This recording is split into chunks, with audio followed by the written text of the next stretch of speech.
मुंबई के मलाड में road rage की घटना में चालक की मौत हो गई है। पुलिस ने इस मामले में 9 लोगों को गिरफ्तार किया है। पुलिस के मुताबिक मृतक द्वारा भी हमला किया गया था। जानकारी के मुताबिक ये घटना 12 अक्टूबर की है। पहले ऑटो चालक ने कार को ओवरटेक किया था और फिर कार सवार और ऑटो चालक के बीच बहस हो गई। इसके बाद ऑटो चालक वहां से चला गया और फिर भीड़ से कार चालक की लड़ाई हो गई। इस पर जमा हुई भीड़ ने कार सवार की पीट कर हत्या कर दी।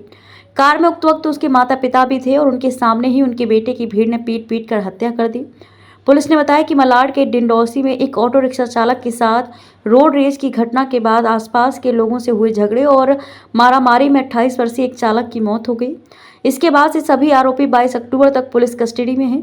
डिंडौसी पुलिस के अनुसार ये घटना शनिवार शाम को पुष्प पार्क के पास हुई है, जब ऑटो चालक ने कार सवार को ओवरटेक करते हुए तेज टक्कर मारी। उनके बीच थोड़ी सी कहासुनी हुई और इसके बाद ऑटो चालक निकल गया।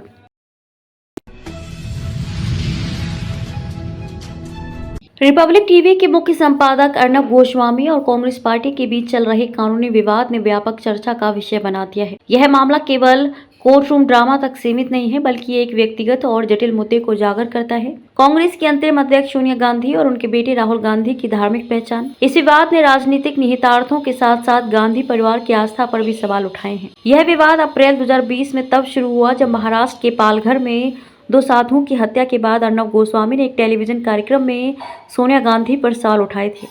उन्होंने उन्हें उनके इतालवी जन्म के नाम एंटोनिया माइनो के रूप में संदर्भित किया, जिसे उनके विदेशी मूल और ईसाई पृष्ठभूमि को उजागर करने के रूप में देखा गया। इस संदर्भ को लेकर कांग्रेस पार्टी ने गोस्वामी के खिलाफ FIR दर्ज की, आरोप लगाते हुए कि उनकी टिप्पणियां सांप्रदायिक घृणा भड़काने के इरादे से की गई थी। इस मामले में बॉम्बे हाई कोर्ट में सुनवाई के दौरान वरिष्ठ अधिवक्ता कपिल सिब्बल ने सोनिया गांधी का बचाव करते हुए यह स्वीकार किया कि सोनिया गांधी ईसाई धर्म का पालन करती हैं। उन्होंने ये भी कहा कि गोस्वामी का हमला केवल उनकी राजनीतिक पहचान पर नहीं, बल्कि उनकी धार्मिक पहचान पर भी केंद्रित था। इससे अदालत में सोनिया गांधी की धार्मिक मान्यताओं को लेकर नई बहस छिड़ गई। सोनिया गांधी का जन्म इटली के लुसियाना में हुआ था और उन्होंने 1968 में राजीव गांधी से विवाह किया।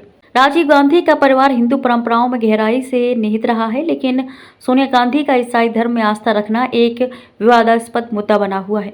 हालांकि कई सालों से उनके विदेशी मूल और ईसाई पहचान को राजनीतिक विरोधियों द्वारा भुनाया जाता रहा है।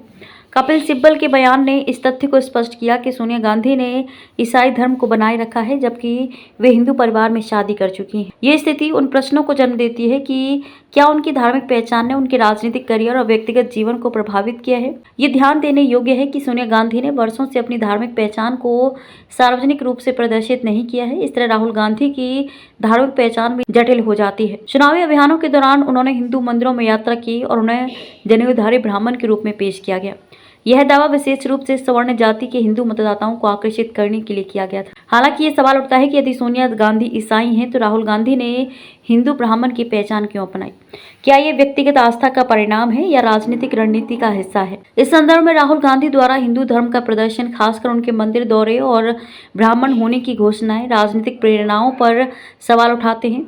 मौजूदा समय में भी राहुल गांधी सबकी जाति पूछते नजर आ रहे हैं। लोको पायलट से लेकर पत्रकारों और प्रधानमंत्री तक की जाति पर उन्होंने सवाल उठाए। हालांकि जब सांसद अनुराग ठाकुर ने उनसे उनकी जाति बताने के लिए कहा, तो संसद में राहुल गांधी कहने लगे कि मुझे गाली दी जा रही है। कुछ आलोचकों का कहना है कि ये सब भाजपा के हिंदू राष्ट्रवादी रुख का मुकाबला करने के लिए एक रणनीतिक कदम है। इस कानूनी विवाद ने केवल सोनिया और राहुल गांधी की धार्मिक पहचान को ही नहीं, बल्कि भारतीय राजनीति के पूरे परिदृश्य को भी प्रभावित किया है। भारत में धर्म हमेशा से राजनीति का एक महत्वपूर्ण हिस्सा रहा है।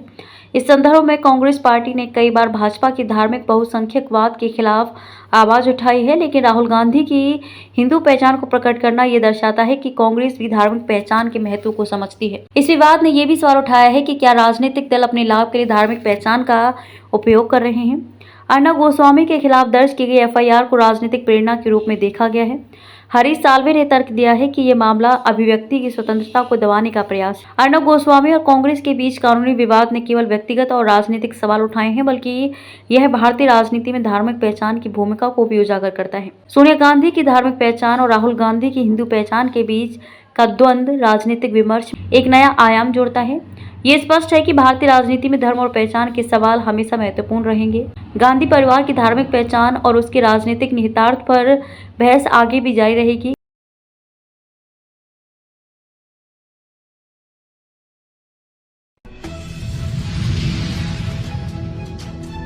महाराष्ट्र के मुरबाड में दो गुटों की मारपीट में 29 वर्षीय युवक की चाकू मारकर हत्या मामले में मुरबाड पुलिस ने 6 लोगों को किया गिरफ्तार।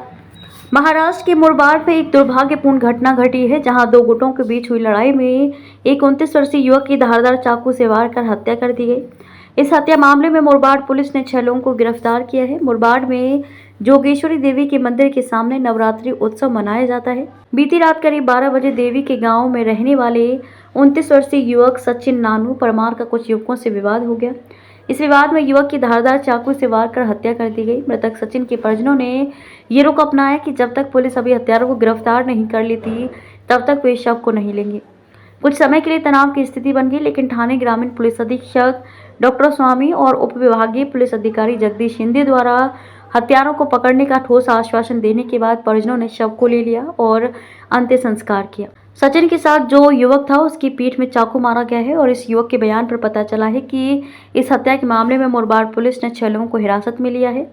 कुल मिलाकर मुरबाड में अपराधियों की दहशत बढ़ गई है। इस हत्या का सही कारण अभी तक स्पष्ट नहीं है। मुरबाड पुलिस जांच कर रही है।